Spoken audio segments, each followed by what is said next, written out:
और MCD standing committee से जुड़ी ये बड़ी खबर आपको बता रहे हैं। एमसीडी स्टैंडिंग कमेटी के चुनाव आज ही होंगे और इसके निर्देश राज्यपाल ने दे दिए हैं। तो राज्यपाल विनय सक्सेना ने आदेश दे दिया है, पूरी प्रक्रिया की वीडियोग्राफी कराने के निर्देश दे दिए गए हैं। दरअसल एमसीडी के आयुक्त से कहा है कि निगम की स्थायी समिति की एक रिक्त सीट पर चुनाव आज ही के दिन कराया जाए। तो इस एमसीडी स्टैंडिंग कमेटी चुनाव को लेकर ये बड़ी जानकारी हम आपको दे देते हैं कि एमसीडी स्टैंडिंग कमेटी का आज ही चुनाव होगा और पूरी प्रक्रिया की वीडियोग्राफी कराने के भी उपराज्यपाल ने निर्देश दिए हैं। उन्होंने कहा है कि जो एक रिक्त सीट है उसे अब भरा जाना चाहिए और आज ही चुनाव की प्रक्रिया की शुरुआत होनी चाहिए और इस पूरी प्रक्रिया की वीडियोग्राफी भी कराने के निर्देश दिए गए हैं।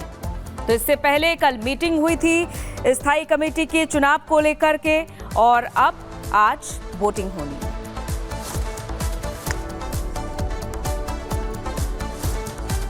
और अगली बड़ी खबर लखनऊ से आ रही है, जहां पर आज खाद्य विभाग जो है कार्रवाई करने वाला है। जी हां, थूक विवाद के बाद जो निर्देश सामने आया राज्य सरकार के, उसके मुताबिक आज यहां कार्रवाई होगी। खाद्य विभाग आज लखनऊ में कार्रवाई करने वाला है। जानकारी आपको दे दें कि लखनऊ खाद्य विभाग आज कार्रवाई करेगा और वहां नेम प्लेट को लेकर जो विवाद सामने आया था, उसके बाद जो निर्देश राज्य सरकार की तरफ से मिले हैं, खाने पीने की दुकानों पर आज कार्रवाई की जाएगी कि किसने नेम प्लेट लगाए हैं या फिर नहीं लगाए हैं, उनका नाम वहां लिखा गया है या फिर नहीं। तमाम चीजों की आज छानबीन होगी। थूक कांड के बाद प्रदेश के सरकार ने यह निर्देश जारी किया गया और अब इसे लागू कराने की पूरी तैयारी की जा रही है।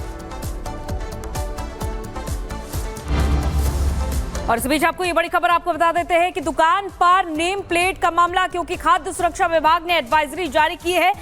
रेस्टोरेंट और होटल संचालकों के लिए एडवाइजरी जारी की गई है। नाम और पता प्रमुखता से प्रदर्शित करने के आदेश दिए गए हैं। एडवाइजरी में 7 दिन की मोहलत दी गई है। मैं 7 दिन होंगे लोगों के पास और लोगों को इन्हीं 1 हफ्ते के अंदर अंदर अपने रेस्टोरेंट होटल पर अपने नाम लिखने होंगे।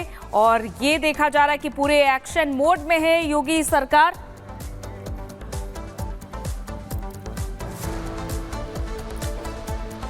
तो देखिए, सभी ढाबा और दुकान संचालकों को यह निर्देश दिया गया है कि अब आपको अपने नेम प्लेट लिखना जरूरी है।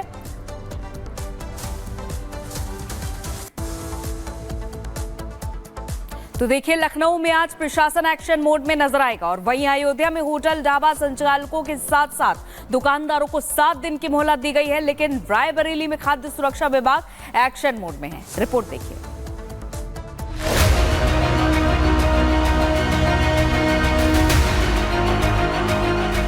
तमाम विरोधियों की फौज इकट्ठा होने के बावजूद योगी आदित्यनाथ अपनी राह पर निडर होकर आगे बढ़ रहे हैं।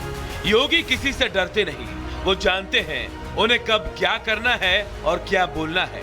सीधे तौर पर कहा जाए तो उनका मिशन एकदम क्लियर है, जिसमें जनता की भलाई हो। आदेश प्रदेश के मुखिया का है तो एक्शन होना ही है। इसी आदेश के तहत कार्रवाई की तस्वीर रायबरेली से सामने आई, जहां होटल, ढाबा और रेस्टोरेंट पर जांच के साथ ही नाम लिखाए जाने की प्रक्रिया शुरू हो चुकी है। इसके लिए बाकायदा टास्क फोर्स बनाया गया है। यहां खाद्य विभाग की टीम एक रेस्टोरेंट में पहुंची। किचन से लेकर रिसेप्शन तक जांच की गई और आदेश दिए गए कि काउंटर के पास लाइसेंस चस्पाना होगा। लाइसेंस पर मालिक और मैनेजर का नाम लिखा होना अनिवार्य होगा।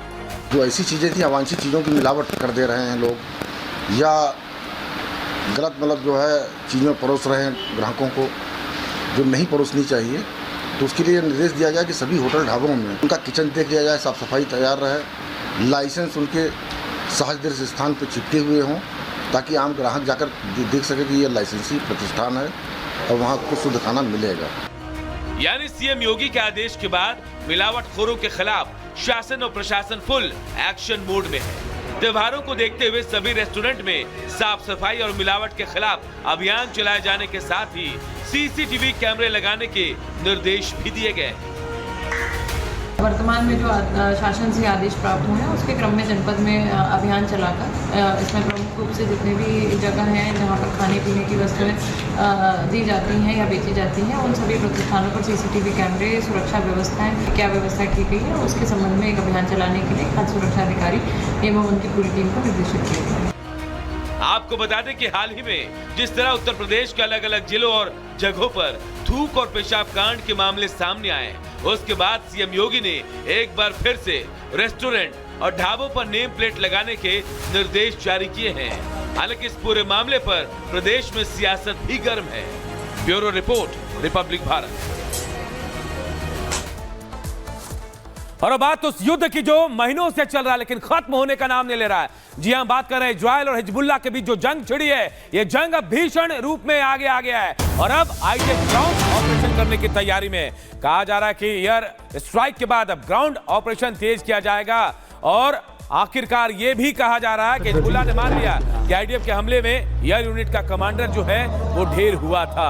इजराइल हिजबुल्लाह के बीच जंग भीषण रूप में नजर आ रही है। देखिए, हवाई हमले के बाद अब ग्राउंड ऑपरेशन की तैयारी चल रही है और कहा यह जा रहा है कि अब हिजबुल्लाह ने भी मान लिया है कि IDF के हमले में एयर यूनिट का कमांडर ढेर हुआ था।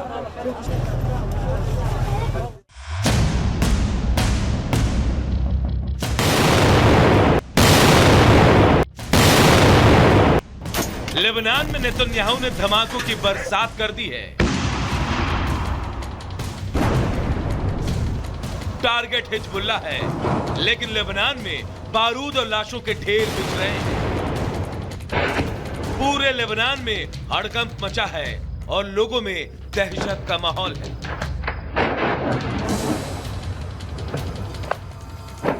अब नेतन्याहू ने अपनी सेना को हरी झंडी दे दी है। आदेश साफ है कि हिजबुल्लाह पर एक्शन नहीं थमना चाहिए।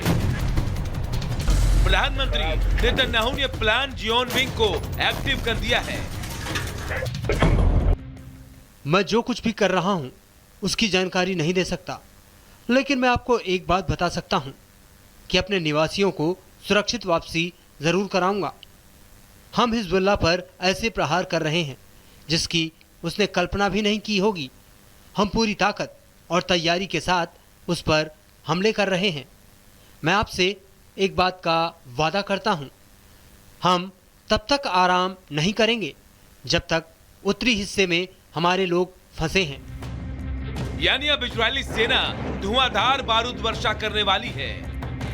चुन चुन कर हिजबुल्लाह कमांडरों का खात्मा होगा, लेकिन जान किसी की भी जा सकती है। ऐसे में मोदी सरकार ने बड़ा ऐलान कर दिया। पीएम मोदी ने भारतीयों से तुरंत लेबनान छोड़ने को कहा है। इजराइल हिजबुल्लाह जंग पर मोदी की भी नजर है। पीएम की पहली प्राथमिकता भारतीयों को बचाना है। कोशिश है कि किसी भारतीय को खरोंच तक न आए। भारत ने अपने नागरिकों के लिए गाइडलाइन जारी की है। गाइडलाइन में नागरिकों से तुरंत लेबनान छोड़ने को कहा गया है।